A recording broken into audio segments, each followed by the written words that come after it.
Well, good morning. It is good to be back with you for another day of Bible study as we are continuing on through our BU study, where we are looking into characters here in the Old Testament and in the New Testament from the Bible, 36 of them, trying to see if their personalities can be an example to us to help us learn from as well. All of this brought to you courtesy of Christ's Table. If you'd like to know more about Christ's Table, visit that website right there, www.christtable.today, and there you're going to find out everything about who we are. We'd love for you, if you find these Bible studies to be helpful, to be a part of financially supporting us. We send spiritual resource boxes through the mail every couple of months in order to help you. It includes all of the study materials and some other things as well. But I'd also love for you to just sign up for the email list there. That way you'll know everything that's going on around Christ's Table and won't miss a thing. And it's so good to see everybody signing on this morning. So I might as well keep on moving so we can get to the study, right? If you want to be a part of this study, super simple. Go.christtable.today/BU. There you can download an entire schedule for the 2 months that we're going through this study, which seems like a long time, but we're throttling through it quickly. You can also take the personality test that's the foundation for this to find out which of the 9 personalities you are. And there's actually a free test there that you can take to help you identify where you are. And if you'd like to get the book, that's the foundation for this. There's also a link there as well to this book, the one by Ian Crone, The Road Back to You, which the book club last night, we went through chapters 3 and 4 of that, and it was a lot of fun. So I want to encourage you to be a part of that as well. But one more thing, this weekend, just a couple of days from now, we're going to have an in-person gathering here in Florida, actually right here, where I am currently at the moment. And so if you'd like to be a part of that, 11 o'clock on Sunday, and all you need to do really to find out how to get here, if you don't already know, is to make sure to sign up for that email at christtable.today, and we'll send out the link to directions and everything here before we get there. Well, let's dig in. As we come to the end of our discussion about the Type 9 Enneagram, which we've dubbed the Peacemaker, we have a really, really interesting story from the New Testament that oftentimes gets overlooked. Now, it involves a man who is handicapped and a body of water. Now, whenever I went to Israel a few years ago, I actually got to see the pool that was kind of the setting for this story, and it is incredible. In fact, I should have gotten a picture of it, but you can just search Pool of Bethesda and Israel or Jerusalem, and it'll bring up a picture of this place. If you ever had a chance to go to Israel, I know that financially it can be difficult maybe sometimes, but I would really, really, really encourage you to do it. There is nothing like being there in Israel.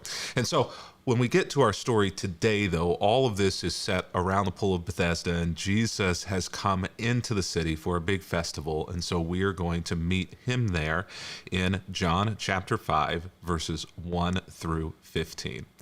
Now, the thing that we need to know before we get to this story is that we have kind of identified this man whom Jesus is going to interact with as a peacemaker personality, a Type 9. These people, their primary goal, as you might imagine, is to simply keep the peace, for there to be harmony between others, not to rock the boat. This is not so much Jesus' personality. The biggest fear is obviously rocking the boat. There being tension in relationships with other people. But the difficulty of this personality is they can become stalled. People who don't want to make waves in the world can tend to just simply sit and coast so that there will be no wake behind them as they move through the world. You might be a 9 if you're agreeable, if you're complacent, if you're easygoing, if you're patient, forgetful, open-minded, indecisive, accepting, stubborn, and sometimes even passive-aggressive. So, when we come to this story in John chapter 5, verse 1, Jesus is returning to Jerusalem for one of the holy days, one of the festivals, and he's going to be there on the Sabbath, which is a very important day in Jewish culture. Inside the city, near the sheep gate, was the pool of Bethesda with 5 covered porches. This was a very large pool, and people came here to bathe, people came here for ritual baths, people came here for community. And so it was kind of a community center, as it were, a bit like maybe a Times Square in Jerusalem. It was a gathering place that lots of people came to, not just tourists, but also the locals were there as well. Crowds of sick people, blind, lame, or paralyzed, lay on the porches. Where are you going to find the people who are begging for money? If people are homeless, or if people are trying to maybe raise money for something, where are they going to go? They're going to go where the people are. And so not only did this attract people who wanted to use the pools, not only did this place attract people who wanted there to be community, wanted to see what was going on, wanted to have conversation, wanted to be in the midst of people, but it also drew a crowd who was in need, hoping to play on the compassion of those who were there for other reasons. And so they were around. They were everywhere. But John wants to tell us the story of one particular individual who was there, who was lame, who was paralyzed. One of them had been sick for 38 years, which is a really long time, especially in those days. And most of the time, these people would have been abandoned by their family. They would have been seen as being a disgrace. They would have had to rely on others, not just for finances, but would have had to have relied on the compassion of other people, other mission organizations who were willing to help out for even the ability to have a place to live, if they had a place to live, to move from place to place. Because like I said, they would have been abandoned by their families. So this man is laying there. He's been sick for 38 years. When Jesus sees him, he knew that he had been ill for a really long time, which meant it showed. And I think it's interesting because I think it showed not just physically. I don't know that he was any more paralyzed after 38 years than he had been at the first year of those 38. But I think that this comment is more about his countenance, his emotional state. Whenever you've carried a burden for that long, you don't just carry it physically, but you carry it in the weight of your spirit. So when Jesus sees him, he knows he's been ill for a long time because he can tell by the countenance. So he asked him, "Would you like to get well?" This is a very interesting question because I think it goes not just to the physical, but because Jesus had noticed he had been ill for a very long time, which is a commentary on not just, like we said, the physical presence of the paralysis, but also the emotional, the mental presence of those things. This decision isn't just a question of do you want to get well physically, but I think that this is also a question of do you want to get well emotionally? Do you want to get well mentally? Do you want to get well? And because it's Jesus, I think there's also a spiritual dynamic to this. Do you want to get well spiritually? You might think that the answer would be an obvious yes, but I don't even think that that remains true for you and I in a lot of our things that we carry. When you've carried something for a long time, it becomes a part of who you are.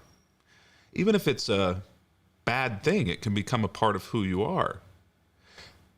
Stockholm Syndrome, you may be familiar with the term of people who have been captured as prisoners of war and who began to, over a period of time, identify with their captors. They become codependent in a way on their captors, seeing them not just as a captor, but also seeing them in some ways as good people, even going so far as working to protect them, stopping trying to get loose, and even when they are rescued, can even have this inner desire to go back to that life of captivity.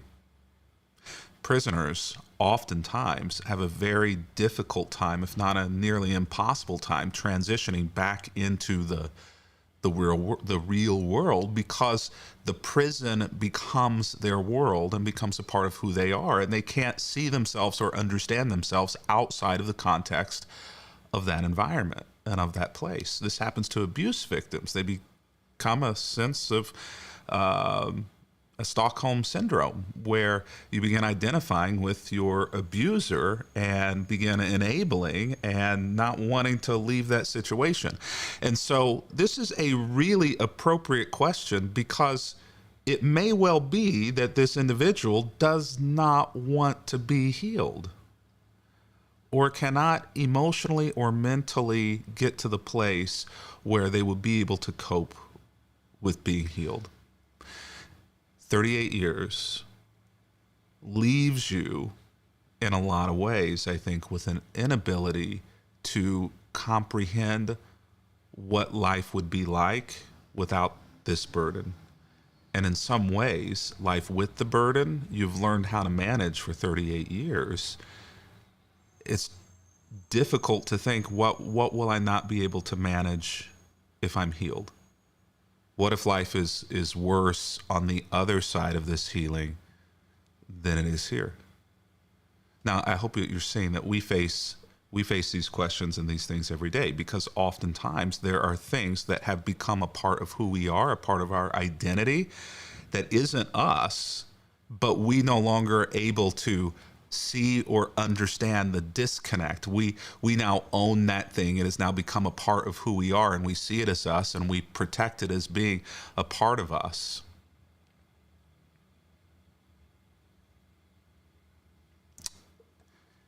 And you have to make a decision as to whether or not you still want it there. This is what stands in the way, many of us, of our healing.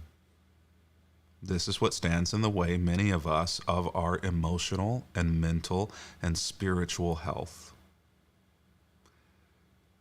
is being unable to make a decision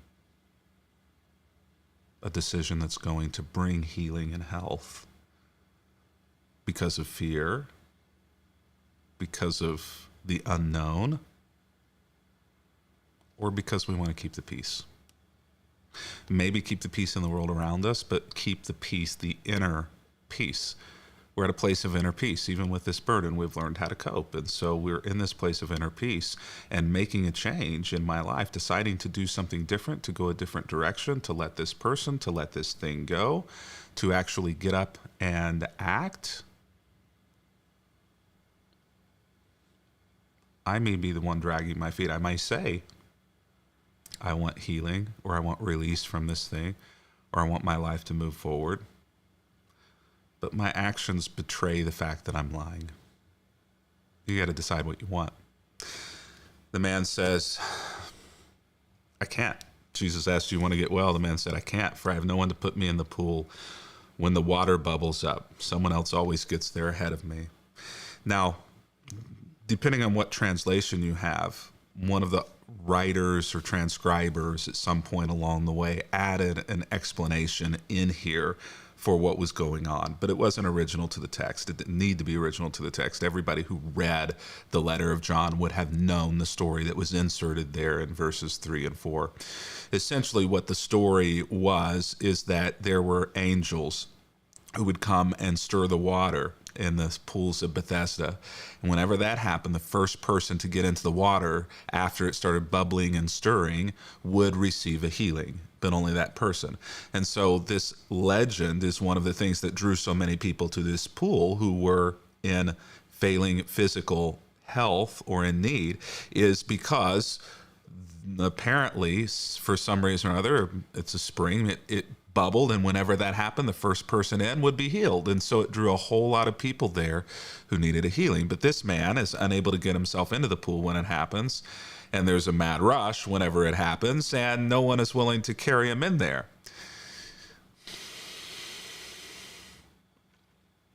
Seems like an excuse. I'm certain that he could have prevailed upon somebody to help get him in there. But he wanted to keep the peace. He didn't want to disturb anyone. Didn't want to be a bother, didn't want to be a burden. So someone else always got there instead of him. You got to take control of your life. Maybe I should have written this. You got to take responsibility for your life. You see, what he's doing here a little bit is blame shifting. Jesus says, do you want to be healed? He says, well, I can't because nobody will help me. It wasn't really the question that Jesus asked. The question that Jesus asked was, what do you want? The answer that he gave was why other people won't help me get what I want. No, the question was, what do you want? Do you want to be healed? And he was blame shifting to other people. Sure, he may not have been able to get there on his own first, but he's still letting himself off the hook. He's not wanting to face his healing or the potential of it yet. It may well be that he was self-sabotaging, which Jesus would have known, which may well be why Jesus answered the question in the first place, do you really want to be healed? Because I know, being God, that for 38 years you've spent a great deal of that time self-sabotaging and oh, woe is me, rather than actually taking control of your life. Jesus is giving him the opportunity to take control of his life, and he's not. Now, it's possible, maybe even probable, that he doesn't know that this is Jesus and that Jesus can immediately, with a word, simply heal him. But he's not taking control of his life. He spent years, maybe 38 years, laying here, watching the world go by. Many of us have spent years watching the world go by. That's that conflict avoidance. That's that complacency. That's that thing that for so many of us is a part of our personality that besets us. And until and unless we take control and responsibility of our lives, nothing will change. Why don't we? Well, because it's a lot easier to shift the blame to someone else rather than shift the blame to us. If I can blame somebody else for me staying in an abusive relationship, if I can blame somebody else for staying in a woeful workplace, if I can blame somebody else for the emotional state that I'm in, the financial state that I'm in, the insert issue or problem here, then I can remain at a place of peace, but also I remain stalled. The first step is taking responsibility for where you are, even if it wasn't your fault. But now it's your fault that you are where you are, that nothing is happening. You may not need to accept the blame for the original issue, but we'd be wise to not shift the blame for how we responded to it. It's time to take control of your life. Jesus says, get a grip, buddy. Take control of your life. Stand up, pick up your mat, and walk. And instantly the man was healed. And he rolled up his sleeping mat, and he began walking. But this miracle happened on the Sabbath, the text goes on to tell us. So the Jewish leaders objected. They said to the man who was cured, you can't work on the Sabbath. The law doesn't allow you to carry that sleeping mat.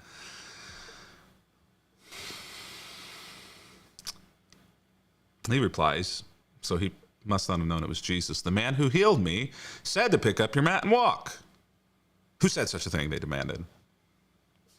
The man didn't know. There it is. For Jesus had disappeared into the crowd. I love that. You have to make a choice between healing and continued hell. You see, even on the other side of his healing, there wasn't peace. If he was worried about that other side of what would happen whenever he was healed, he was right. There was still drama. There were still problems. He had problems on the other side of that taking control.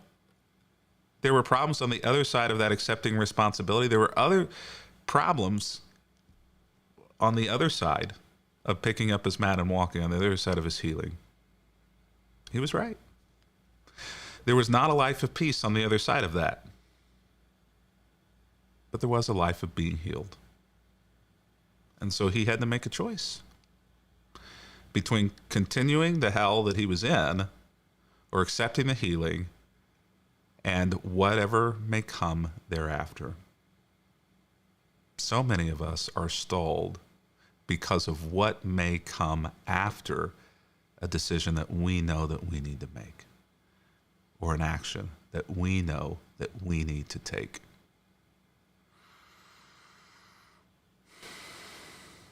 Not choosing is making a choice. It's making a choice to live in a liminal space, a middle space, where there may be some level of peace for you, but not healing, not wholeness, not health. Sometimes peacemakers, healing and wholeness and health is a great deal preferable to momentary unrest. Maybe more complicated. Don't we get discouraged sometimes when having asked and denied help multiple times? It becomes a difficult cycle to break. Loretta, I think that is absolutely, absolutely true. It's important for us, I think, to be self-aware enough to not give up. 38 years. Jesus is 32, 33 years old here. Where was Jesus 5 years ago? Where was Jesus 10 years ago? This guy, yeah, I think you're right, had given up. That's a great word too. Don't give up. Don't give up on God. Don't give up on yourself. Until next week, we're with type 1. I think the perfectionist should be fun.